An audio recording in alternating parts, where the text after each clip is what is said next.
¿Podemos ser salvos por obras? Bueno, en Santiago capítulo 2, verso 24, el apóstol hace esta declaración: Vosotros veis, pues, que el hombre es justificado por las obras y no solamente por la fe. La carta de Santiago ha sido a lo largo de los siglos uno de los textos más debatidos del Nuevo Testamento. Martín Lutero la llamó epístola de paja, no porque negara su inspiración, sino porque Lutero pensaba que contradecía todo lo que Pablo afirmaba. Ese claro mensaje de justificación solo por fe, como se expone en las cartas de Pablo. Pero con una lectura cuidadosa, viéndola a la luz del conocimiento de Dios y con la ayuda del Espíritu Santo, podemos apreciar que Santiago y Pablo no se están contradiciendo ni están en un desacuerdo. Más bien, lo que Santiago hace en este capítulo es complementar lo que Pablo ya había enseñado y dar una imagen más completa de la fe viva y salvadora, la cual nos justifica ante Dios. Somos un ministerio que busca compartir la palabra de Dios y revelar el carácter de Dios a los creyentes para que juntos crezcamos en el conocimiento de la palabra de Dios. Oramos al Señor para que esta enseñanza pueda bendecirte tanto a ti como a muchas otras personas a las que pueda llegar este video. Y este video llegará a más personas solo si le das me gusta, si comentas y lo compartes.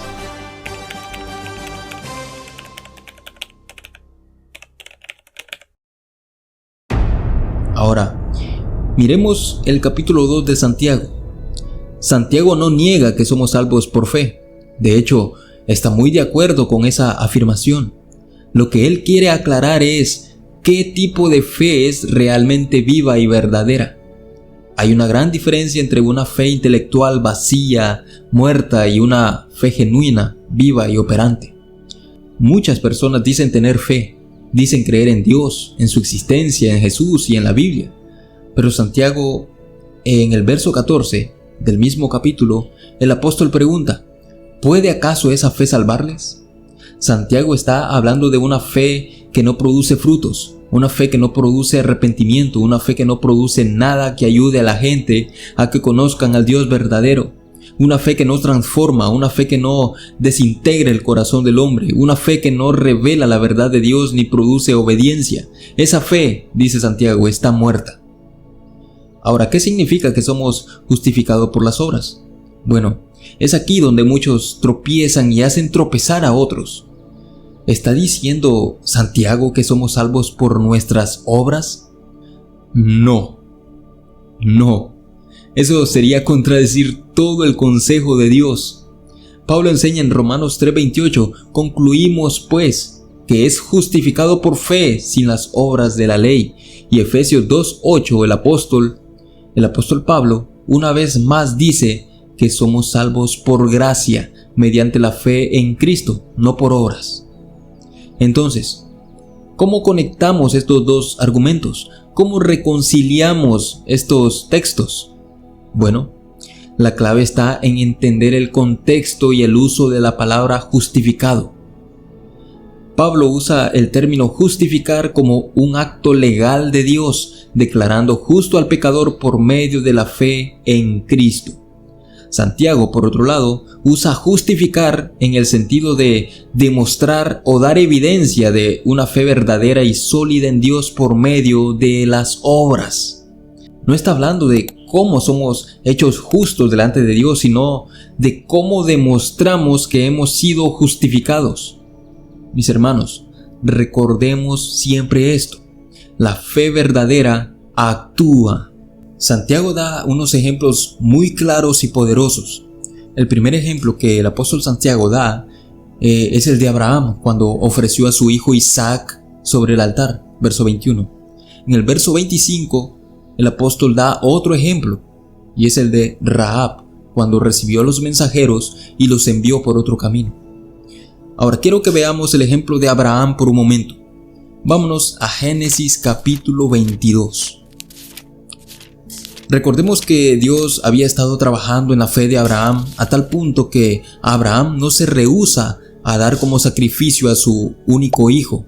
Dios le dijo: toma ahora a tu hijo, tu único, a quien amas, a Isaac, y ve a la tierra de Moriah y ofrécelo allí en holocausto. Bueno, Abraham hizo los preparativos para el holocausto.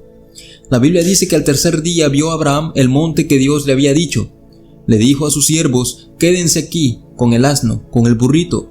El muchacho y yo iremos más adelante para adorar a Dios y luego regresaremos a vosotros. Regresaremos o volveremos. Lo que Abraham está tratando de decirles a sus siervos es: mi hijo y yo iremos allá, adoraremos y volveremos los dos a ustedes. En otras palabras, la fe de Abraham era: si mi hijo muere, Dios me lo resucitará. Dios me prometió descendencia y vendría por medio de Isaac. Obviamente esto es en términos interpretativos. Ahora miremos el verso 7 al 8 de Génesis 22 siempre, cuando Isaac le dice a Abraham: he aquí el fuego y la leña, mas ¿dónde está el cordero para el holocausto? Y Abraham respondió: Dios se proveerá de cordero, hijo mío. Eso es tener una fe viva. Abraham tenía una seguridad y una certeza inquebrantable. Es como decir: si yo sacrifico a mi hijo, Dios me lo devolverá. Y es así como Abraham mostró una fe verdadera a Dios y no una fe superficial. Pero ambos ejemplos de los que Santiago menciona en su carta no enseñan que las obras salvaron a Abraham y a Rahab. Lo que muestran es que la fe de estas personas era real, y eso se evidenció por sus acciones. Recordemos que Abraham ya había sido justificado por Dios en Génesis 15, mucho antes de ofrecer a su hijo Isaac en Génesis 22. Pero su obediencia demostró que su fe no era fingida, sino viva. Hoy, muchos profesan ser cristianos, pero no muestran ningún fruto. Aman las cosas de este mundo, desprecian la verdad, aman la mentira, rechazan la obediencia a Dios, viven en pecado y toleran demasiado el mal sin arrepentimiento, y aún así dicen: yo tengo fe. Por eso, Santiago dice en el capítulo 2, verso 18: muéstrame tu fe sin tus obras, y yo te mostraré mi fe por mis obras. Esto no se trata de legalismo ni de tratar de ganar puntos con Dios. Se trata de que la verdadera fe transforma el corazón.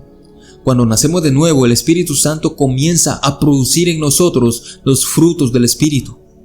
Y si tú sabes cuáles son esos frutos del Espíritu, por favor, coméntalos aquí abajo. Comenta cuáles son los frutos del Espíritu. Ahora, el creyente desea obedecer, desea agradar a Dios y adorarlo en verdad, en arrepentimiento y fe. Eso es lo que desea el verdadero creyente. El verdadero creyente desea negarse a sí mismo. Aunque lucha con el pecado, no se siente bien ni conforme con él. Ahora, ¿cuál es el peligro de una fe muerta? Santiago nos advierte de una forma amorosa, pero también con firmeza. Una fe sin obras es inútil, estéril, vacía, falsa y muerta. Es una fe que incluso los demonios poseen. ¿Tú crees que Dios es uno? Bien haces. También los demonios creen y tiemblan. Eso es lo que dice Santiago en el capítulo 2, verso 19. Los demonios tienen una excelente teología, una teología bastante correcta, pero no obedecen ni aman a Dios. Solo porque crean, no significa que puedan ser justificados.